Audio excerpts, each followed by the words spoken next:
Welcome back ناظرین. Break پر جانے سے قبل بات ہو رہی تھی پاکستان بھارت کشیدگی کی. سرحدی کشیدگی اپنے عروج پر ہے. شہزاد صاحب آپ سے ہی شروع کروں گا. یہ جو 2019 میں بھی ہم نے دیکھا ایک بڑی کشیدگی بڑے عروج پر تھی جب ہم نے ان کا ابھینندن جس کو ہم نے اچھی سی ایک چائے پلائی تھی, فنٹاسٹک تھی, جب اس نے کہا تھا, پیغام دیا تھا اپنے بھارتیوں کو کہ انہوں نے میری بڑی اچھی مہمان نوازی کی ہے. آپ سمجھتے ہیں کہ 2019 میں کشیدگی ہوا یہ تھا کہ یہاں ایک انڈیا کی مقبوضہ کشمیر کی طرف سمانی سیکٹر ہے, تو وہ سیکٹر ایسا تھوڑا سا ویک ہے کہ اس میں پہاڑیوں کا جو اونچ نیچ کا راستہ ہے اور انڈیا کے پاس وہ واحد راستہ ہے جہاں سے وہ پاکستان کو اٹیک کرنے کے لیے بڑا اپنی طرف سے وہ آسانی سمجھتا ہے. تو اسی میں انہوں نے جو ہے اپنے وہ جو طیارے تھے وہ اڑائے تھے اور اس طرف سے پاکستان کے جو بھی طیارے تھے وہ اڑ رہے تھے. تو وہاں پہ جب یہ ہوا کہ جس وقت بھارت کے طیارے پیچھے گئے تو پاکستان نے اپنے جو طیارے تھے وہ گراؤنڈ کر دیے. تو لیکن انہیں یہ نہیں معلوم تھا کہ پاکستان ایئر فورس بڑی ایکٹیو ہے. تو دوبارہ جس وقت وہ وہاں سے وہ جہاز انٹر ہوا ہے ابھینندن کا, تو ہماری جو ایئر فورس ہے وہ ود ان 2 اور 3 سیکنڈ میں اس نے فائٹر جہاز کو اوپر لے آیا اور اس کا جہاز گرا دیا.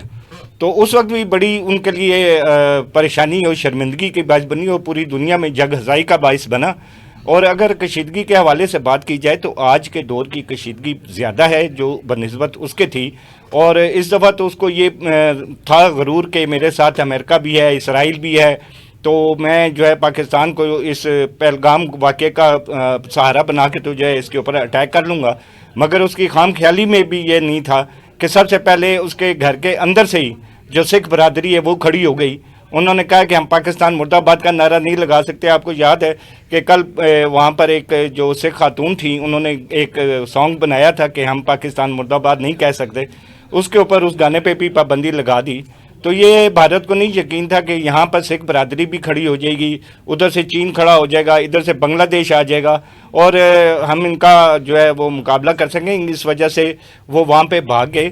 اب آپ یہ دیکھیں کہ پاکستان نے بار بار انڈیا کو بتاتا رہا ہے اور پوری دنیا کو بھی بتایا ہے کہ ہم نیوکلیئر وار جو ہے اس کی طرف چلے جائیں گے. اس کی بیسک وجہ یہ ہے کہ آپ کو یاد ہے کہ جس وقت یہ ایٹامک انرجی کمیشن کا ایک فارمولا بنا تھا پورے ورلڈ میں جس میں CTBT کا بھی ہوا تھا, چرچا ہوا تھا, اور اس وقت انہوں نے کہا تھا کہ پاکستان اس کے اوپر دستخط کرے.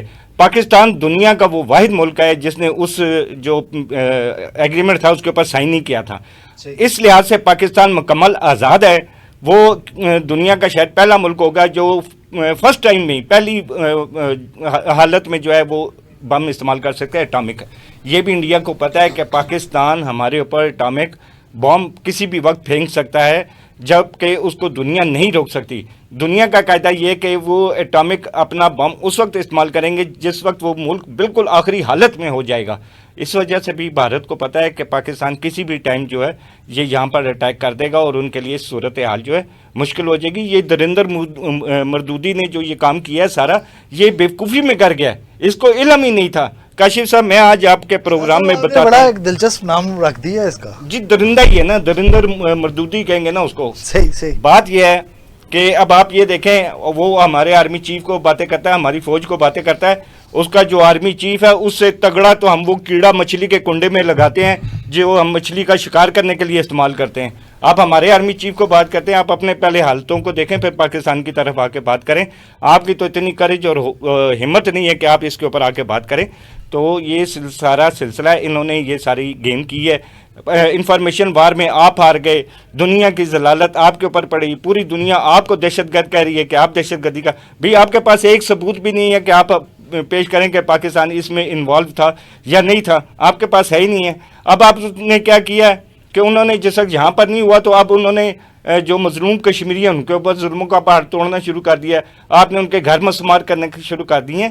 یہ بالکل درندہ ہے سر, اس کا کوئی حال نہیں ہے. میں آپ کے پروگرام میں آج ایک انکشاف ضرور کروں گا. پہلی بات یہ ہے کہ یہ جنگ ٹلی ہے, ختم نہیں ہوئی. ہم انشاءاللہ آج سے یہ جو انہوں نے حالات بنائے ہیں ہم ہر وقت حالت جنگ میں رہیں گے, چاہے 6 مہینے گزر جائیں, سال گزر جائیں, 5 سال گزر جائیں, مگر ہم ہر ٹائم جو ہے وہ ڈیفینسنگ پوزیشن میں ہوں گے. سیکنڈلی میں آپ کو بتاؤں, اب کشمیر بھی پاکستان میں آئے گا جو اس نے قبضہ کیا ہوا تھا, آپ یہ میری بات لکھ لیں, اور تھوڑے عرصے میں آئے گا. اور انڈیا کے اندر इंशाअल्लाह ताला सिख बरादरी अपना खालिस्तान भी बनाएगी। बिल्कुल ठीक है डिटू साहब। ये जो शिमला मुआहिदा था हमारा और भारत के दरमियान, और लाहौर इलामिया था अगर आपको याद हो तो इन मुआहिदों पर भी कोई असर पड़ेगा या ये अभी भी हैं ऐसे कि ये मौसर साबित हो सकते हैं? देखें, अभी तक तो ये दोनों जो मुआहदे हैं ये मौसर हैं। उसकी वजह ये है कि पाकिस्तान ने जो इखलाकी और जो ज़िम्मेदारी होती है उसके तहत दुनिया को ये कहा है कि पाकिस्तान जो पहलगाम में वाक़या हुआ है उसकी जॉइंट इन्वेस्टिगेशन के लिए तैयार है। भारत अगर उस पर आना चाहे तो हम उसके साथ मुश्तरका इसकी तहकीकात करने के लिए तैयार हैं। जो भी इसके मुजरम हैं उनको कैफर किरदार तक पहुंचाने के हवाले से पाकिस्तान अपना किरदार अदा करेगा और भारत ने जो मुआहदे ख़त्म किए हैं उस पर नज़रसानी करे। अब अगर भारत अभी भी हरदर्मी का मुजाहरा करता है और वो मुआहदे जो उसने यकतरफ़ा तौर पर ख़त्म किए जिसको वो ख़त्म कर नहीं सकता था, अगर वो उसको ख़त्म नहीं करता तो उसके बाद फिर पाकिस्तान मजबूर होगा कि पाकिस्तान इन तमाम मुआहदों पे नज़रसानी करे। अगर पाकिस्तान ने इन तमाम मुआहदों पे नज़रसानी की तो फिर उसमें कोई शक नहीं कि इसमें देर नहीं लगेगी कि जो मकबूजा कश्मीर है वो पाकिस्तान का हिस्सा बन जाए, या उसके बहुत सारे इलाके इस वक्त जो पाकिस्तान के ऑलरेडी कंट्रोल में आ सकते हैं आज की तारीख में भी, क्योंकि जिस वक्त सरहदों पर कशीदगी होती है तो हमें क्योंकि सरहद के इलाकों का थोड़ा बहुत अंदाज़ा है। भारत की जो फोर्सेस हैं वो जो टारगेटेड एरियाज़ होते हैं उससे दूर चली जाती है। तो भारत ने तो ऑलरेडी बहुत ज़्यादा इलाका जो है वो जो मकबूजा कश्मीर का उसको खाली छोड़ा हुआ है। पाकिस्तान क्योंकि उन माहिदों की वजह से उसकी पासदारी करता है, उसका पाबंद है, इस वजह से पाकिस्तानी फोर्सेस अभी तक कश्मीर का जो इलाका है वहाँ से भारतीय हदूद में या लाइन ऑफ कंट्रोल को क्रॉस नहीं किया है पाकिस्तानी फोर्सेस ने।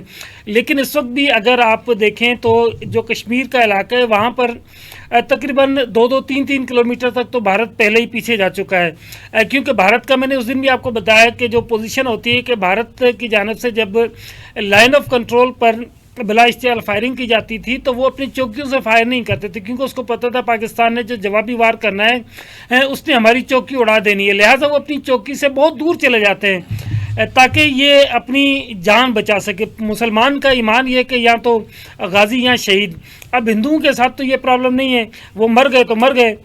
इस वजह से इस वक्त भी अगर पाकिस्तान चाहे तो बहुत सारा इलाका कब्ज़ा कर सकता है, लेकिन वो क्योंकि शिमला मुआहदे की पासदारी की वजह से अभी तक उस तरफ पाकिस्तान ने मूवमेंट नहीं की है। लेकिन अगर ये मोदी ने और भारत की जो गवर्नमेंट है उसने इस पर कोई हटदर्मी दिखाई या कोई और दो नंबरी का रास्ता ढूंढने की कोशिश की तो यकीनी तौर पे इस पर पाकिस्तान नज़रसानी करेगा। और मेरा नहीं ख्याल है कि जो दुनिया की कुव्वतें हैं ख़ास तौर पे जिसको बात करें अमेरिका या जो यूनाइटेड नेशन है वो बात को उस तरफ जाने देगी, क्योंकि यूनाइटेड नेशन समेत सारी दुनिया को ये पता है कि भारत अगर बचा हुआ है तो उन आलमी मुआहिदों के पीछे छुप कर बचा हुआ है जो भारत ने पाकिस्तान के साथ किए हुए हैं। अदरवाइज़ ये 71 या 65 वाला पाकिस्तान नहीं है। इस वक्त जो पाकिस्तान है एटमी पाकिस्तान है। पाकिस्तान के पास जो मिसाइल टेक्नोलॉजी है वो दुनिया की बेहतरीन मिसाइल टेक्नोलॉजी है। पाकिस्तान के पास जो फ़ौज है ये वो फ़ौज है जो पिछले 20 सालों से मुसलसल हालत जंग में है।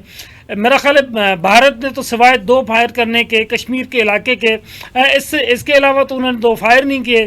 भारतीय जो 14 लाख नामयाद फ़ौज है भारत के पास, उन 14 लाख फ़ौजियों में से मेरा ख्याल है 14,000 फ़ौजी भी ऐसे नहीं हैं जो साल में एक बार कोई फायर करते हों। तो भारत की फ़ौज की ये कैपेसिटी नहीं है कि वो ऐसी मजबूत फौज का सामना कर सके। इसलिए मुझे लगता है कि दुनिया में क्योंकि कहीं ना कहीं भारत के हमदर्द ज़रूर मौजूद है कफर के चक्कर में, जो कि समझते हैं कि हिंदुस्तान जो है वो उनके लिए ज़्यादा सॉफ्ट टारगेट है, वो उनके लिए ज़्यादा अच्छी मंडी है।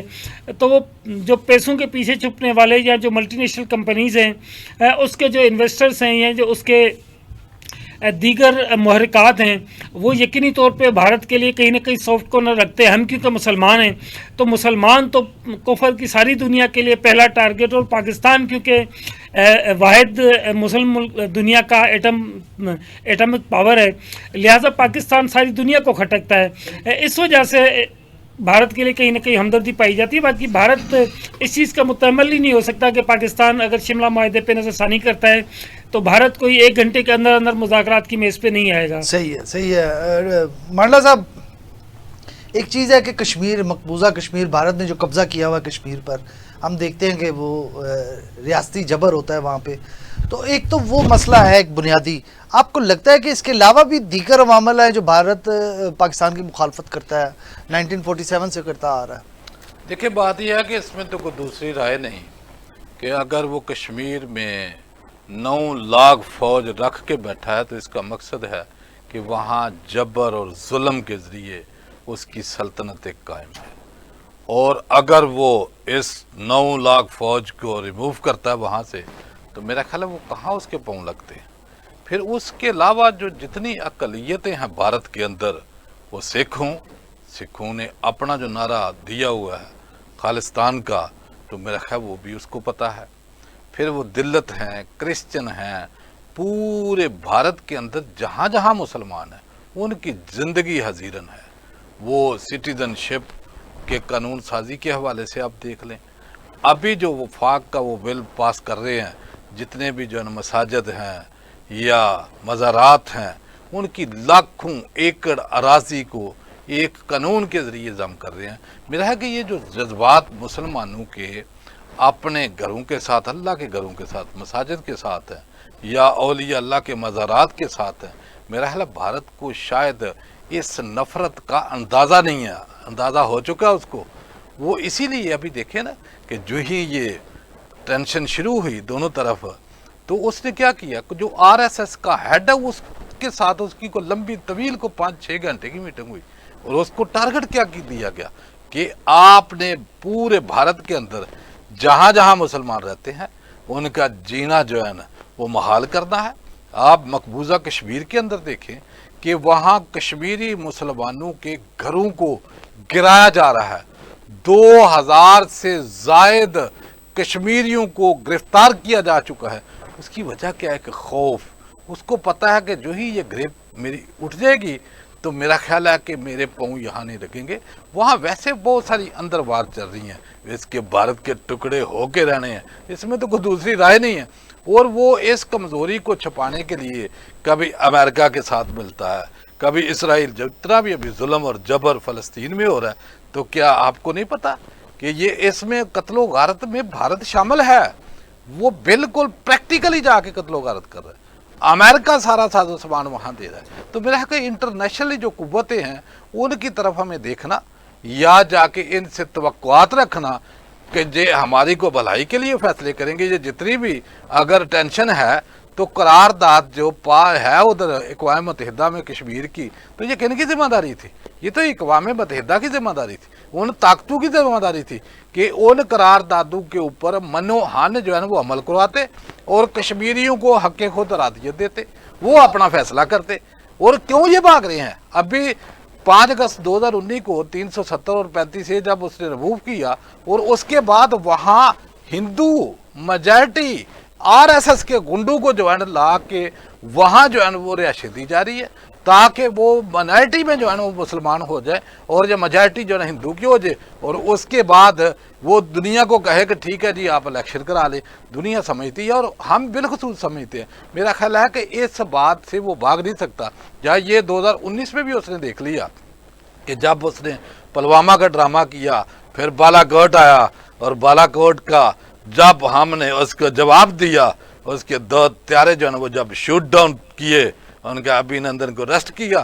یہ اس وقت بھی ہم کہتے تھے کہ اس وقت کا ملٹری چیف ان کا یہ پاکستانی فضائیہ کے ٹارگٹ کے اوپر تھا اور ہم نے یہ کہا کہ یہ بزدلانہ فیصلہ انہوں نے کیا اور اس کو ٹارگٹ کرنا چاہیے تھا. یہ دہشت گرد نریندر مودی جو لاکھوں جو ہے انسانوں، مسلمانوں، پاکستانیوں کی جان جو ہے نا ان کے جو ہے نا ہاتھ سے جو ہے وہ خون سے رنگے ہوئے ہیں. ہم تو یہ چاہتے ہیں کہ جتنے دہشت گرد ہیں یہ جب آگے بالا کوٹ کر سکتے ہیں تو کیا ہم نہیں کر سکتے؟ ہمیں ویسا ہی اس کو جواب دینا چاہیے اور بالکل پیچھے نہیں ہٹنا چاہیے. پوری دنیا کو بتا دینا چاہیے اور بتا بھی دیا ہے کہ اگر یہ بھارت کوئی غلطی کرتا ہے تو غلطی سے یہ کرے گا، اس کا انجام جو ہم کریں گے اس کا. میرا خیال ہے کہ پاکستان یا مسلمان کہیں بھی کونے میں اگر رہتا ہے تو میرا خیال ہے کہ وہ اپنی جان کا نذرانہ بڑی ہنسی خوشی دیتا ہے. علامہ اقبال کا ایک شعر ہے نا، شہادت ہے مطلوب و مقصود مومن، نہ مال غنیمت نہ کشور کسائی. تو جو ہے نا یہ خواہش کیا ہے مسلمان کی؟ شہادت تو یہ گلے سے لگاتا ہے वो टीपू सुल्तान का कौल, the life of one day is the 100 time better than the life of jackal of 100 years, कि गिदड़ की 100 साल जिंदगी से शेर की एक दिन की जिंदगी बेहतर है। मैं कहा जो गिदड़ की जिंदगी मुसलमान के अंदर नहीं आ सकती, जहां मर्जी इंटरनेशनल कुव्वतों को भी ये पता है, और ये इसका अंजाम, इसका खमियाना भारत ने जो है उसने, अमेरिका ने अफगानिस्तान में भुगता है 20 साल। या पूरा नेटो $1 ट्रिलियन की सरमायाकारी, और दूसरी तरफ नहत्ते अफगानी कुव्वत ईमानी के साथ उन्होंने अमेरिका समेत सुपर पावर को रात के अंधेरों में भागने पे मजबूर किया, अपना साजो सामान उठा के नहीं गए। तो मेरा ख्याल है ये भारत भी उनके कहने के ऊपर कोई गलती ना कर दे, ये खुद नहीं उधर टिक सके, तो मेरा तेरा क्या जाएगा बनिया। तो मैं मांडला साहब दोबारा भी आपके पास आऊंगा, जरा शहजाद साहब से पूछ लूं। शहजाद साहब आप कुछ कहना चाह रहे थे, मैं आपसे पूछूं। आपके प्रोग्राम की वसातत से बहसियत पाकिस्तानी सलूट पेश करूंगा जी चीन को।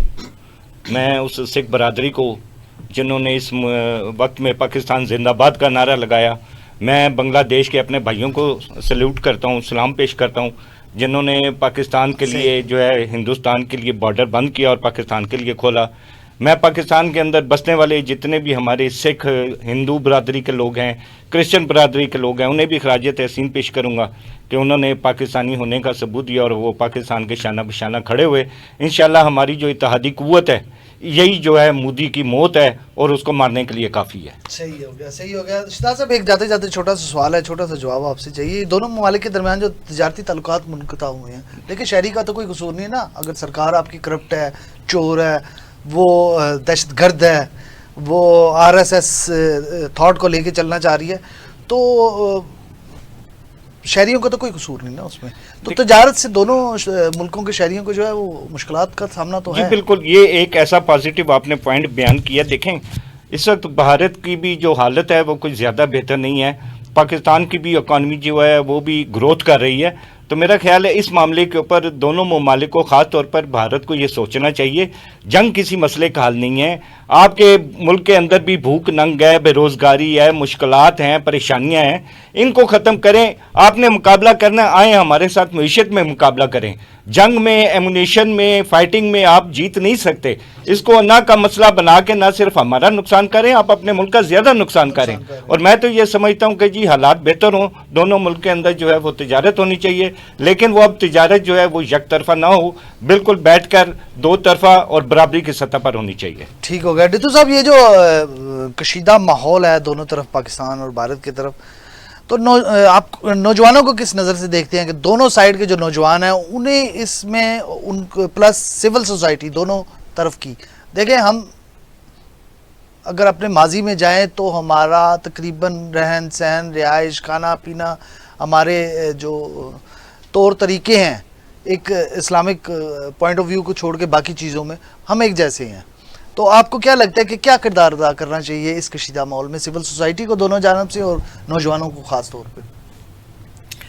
काशिफ साहब, इसमें मैं बिल्कुल समझता हूँ कि जो पाकिस्तान के नौजवान हैं या हिंदुस्तान के जो नौजवान हैं, वहाँ पर एक ख़ास तबका जो कि RSS की आइडियोलॉजी को फॉलो करता है, उसके अलावा बाकी सब के सब तंग हैं इस वक्त मोदी से। अब पाकिस्तान का प्रॉब्लम ये कि वो पाकिस्तान में जो ज़्यादातर आबादी है वो मुसलमान आबादी, और मुसलमान जज्बा ईमानी से सरशार होते हैं, तो वो ज़हनी तौर पे तो तैयार हैं जंग के लिए। लेकिन पाकिस्तान में अगर आप देखें तो पाकिस्तान के जो लोग हैं वो बहुत ज़्यादा पॉजिटिव हैं, और पाकिस्तान में कोई इंतहा पसंदी, कोई ऐसी चीज़ आपको नज़र नहीं आएगी कि यहाँ पर आप किसी हिंदू को पकड़ें या उसको मारना शुरू कर दें, किसी सिख को मारना शुरू कर दें। पाकिस्तान में जैसे मिर्ज़ा साहब ने कहा कि जितनी भी अक़लियतें हैं हम उनको सलाम पेश करते हैं, लेकिन भारत का जो नौजवान है वहाँ पर कहीं ना कहीं कोई नेगेटिविटी ज़रूर है। मेरा ये ख्याल है कि जो दोनों तरफ के नौजवान हैं उनको कोई पॉजिटिव किरदार अदा करना चाहिए। जैसे ख़ासतौर पे इस वक्त जो सबसे बड़ा हथियार उनके पास सोशल मीडिया का है, वहाँ पर अपने अपने हुक्मरानों की जो गलतियाँ उसकी निशानदेही भी करें, और साथ में कोई अच्छी पॉजिटिव सजेशंस की तरफ भी जाएं, जिससे दोनों देशों के दरमियान जो है वो कोई ना कोई बेहतर हल निकले। दूसरी बात इस वक्त मैं आपको बताऊं, जो अभी आपने थोड़ी देर पहले की थी, कि भारत ने, क्योंकि ये जो ट्रेड बंद की है पाकिस्तान ने बंद नहीं की है, ये एक तरफा तौर पे भारत ने बंद कर दी, लिहाजा ये बैनुल-अक़वामी को कवानीन है इस हवाले से?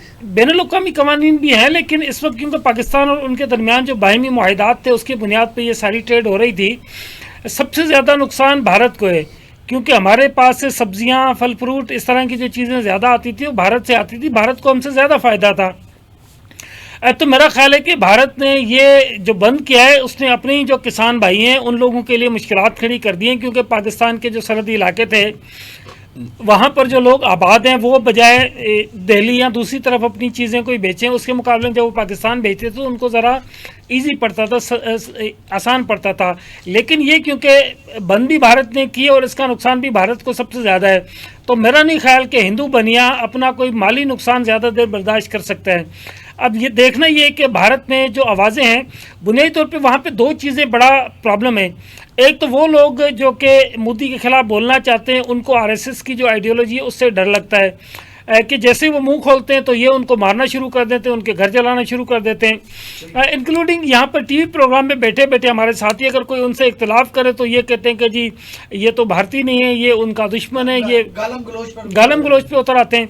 तो वहाँ पर एक आरएसएस की आइडियोलॉजी जो है ना वो बड़ा प्रॉब्लम है। अदरवाइज वहाँ पे बड़ी ऐसी आवाज़ें। मैं आखिरी 1 मिनट मेरे पास रह गया, मैं सिर्फ मंडला साहब से पूछना चाहूँगा। मंडला साहब, क्या आप समझते हैं कि दोनों तरफ के तलबा और नौजवानों को अपना किरदार अदा करना चाहिए इस कशीदगी को ख़त्म करने के लिए, और भारत की हुकूमत को बताना चाहिए कि आप क्या कर रहे हैं? देखिए, बात यह है कि हमें क्या करना चाहिए। नबी पाक सल्लल्लाहु अलैहि वसल्लम का इरशाद है, मन रा मिनकुम मुनकरन फलयुगय्यिरहु बियदिही, कि अगर तुम बुराई को देखो, ताकत है तो उसको हाथ से बदल दो, उसको हाथ से रोक दो। फ़इल्लम यस्ततिद फ़बिलिसानिही, अगर ताकत नहीं तो ज़बान से उसको बुरा कहो। फ़इल्लम यस्ततिद फ़बिक़ल्बिही, अगर ताकत नहीं तो बस दिल से उसको बुरा जानो और उससे नफरत करो। वज़ालिका अज़अफ़ुल ईमान, ये ईमान का कमज़ोर तरीन दर्जा है। तो मेरा ख्याल कि आज उम्मत मुसलमा कमज़ोर तरीन दर्जे से भी पीछे चली गई। ये उम्मत मुसलमा, ये फ़लस्तीन में मुसलमान बहन भाई कट रहे हैं, उनके ऊपर जो जुल्म और जबर हो रहा है, 50-60 हज़ार जो है ना वो शहादतें 7 अक्टूबर से लेकर आज तक हो चुकी हैं। मेरा ख्याल कि जो हमें कलमा हक के ऊपर डटना, जालिम को जालिम कहना, उससे अगर ताकत अल्लाह ने दी है, मुझे बताइए ये 58 इस्लामी मुल्क है, 60 लाख जो है ना इनके पास फौज है, 2 अरब के करीब आबादी है, कमी किस चीज़ की? गैरत की। तो गैरत ये दर्स देती। ये जंग नबी पाक सल्लल्लाहु अलैहि वसल्लम के हिजरत के बाद के जो 10 साल हैं, आप उनको देखो ना कि आपने 27 गज़वात में बेनफ्स नफीस खुद शिरकत फरमाई, 47 सरिया आपने लश्कर तश्कील देकर जो है जंग के लिए रवाना किए। छोटी मोटी झड़पें डालें तो 100 के करीब बनती है, और 100 को अगर 10 साल में तकसीम करे तो 36 दिन के बाद एक जंग बनती है। तो पूरी दुनिया के ऊपर जो है ना हुक्मरानी थी। ये जब से जी इस्लाम अमन का दरस यही है कि आपने जालिम का बाजू रोकना है, उसको जुल्म से रोकना है। आपका जो है वो इशारा उसके नरगे में है, शिकंजे में है। यहाँ को उठता है जी वो भी आलू गोश्त खाते हैं, हम भी आलू गोश्त खाते हैं। जिसको तुम भगवान को पूछते हो, हम भी पता नहीं क्या करते हैं। या इधर जो है वो तजारत की बात करता है, कोई कुछ करता है। भाई दुश्मन को दुश्मन समझो, जब तक अब नहीं समझेंगे, तजारत की बात करेंगे, दुनिया की बात करेंगे, तो फिर अल्लाह के अहकामात फिर कहाँ जाएंगे? आपको इज्जतें जो है ना मेरे अल्लाह ने देनी है। इन्नल्लाह यरफहु बिहादल किताब अक़वामन व यदहु बिआखिरीन। आप सल्लल्लाहु अलैहि वसल्लम ने फरमाया कि बेशक बहुत सी कौमों को अल्लाह ताला ने इस किताब के जरिए जो है रिफत अता फरमाई, और बहुत सी कौमें जो है उनको जिल्लत दी। तो मेरा ख्याल है अगर इसकी अताअत करेंगे, मेरा ख्याल है ये दुनिया और आखिरत में जो है वो कामयाबी होगी। ये जो नई नस्ल है उनको भी इस चीज का मेरा कुरान और सुन्नत के ताबे अपने आप को लाए। सही मानला साहब यहाँ पे मेरे पास प्रोग्राम का वक्त खत्म हो गया, बल्कि ज्यादा हो गया, हम काफ़ी तवील होगी आज की हमारी नशिस्त। लेकिन जाते जाते सिर्फ इतना पैगाम देना चाहूँगा दोनों तरफ के नौजवानों को कि आपको भी इस माहौल में अपना किरदार अदा करना चाहिए। पाकिस्तानी नौजवान ऑलरेडी अपना बेहतर किरदार अदा कर रहा है, हिंदुस्तान के नौजवानों को भी चाहिए कि पाकिस्तानी नौजवानों को अपने देखें, उनके किरदार को देखें कि पाकिस्तानी नौजवान सोशल मीडिया पर कैसे बिहेव कर रहा है। आपको भी उस तरह से बिहेव करना चाहिए और अपनी गवर्नमेंट के जो गलत इक़दामात हैं उसको इंडियन मीडिया के जो गलत इकदामात हैं नौजवानों को सोशल मीडिया पे वो इकदामात हाईलाइट करने चाहिए और इस कशीदगी की सूरत हाल में उनको अपना मौसर किरदार और मस्बत किरदार अदा करना चाहिए। इसके साथ ही अपने मेज़बान राजा काशिफ को इजाज़त दीजिए। अल्लाह हाफिज़।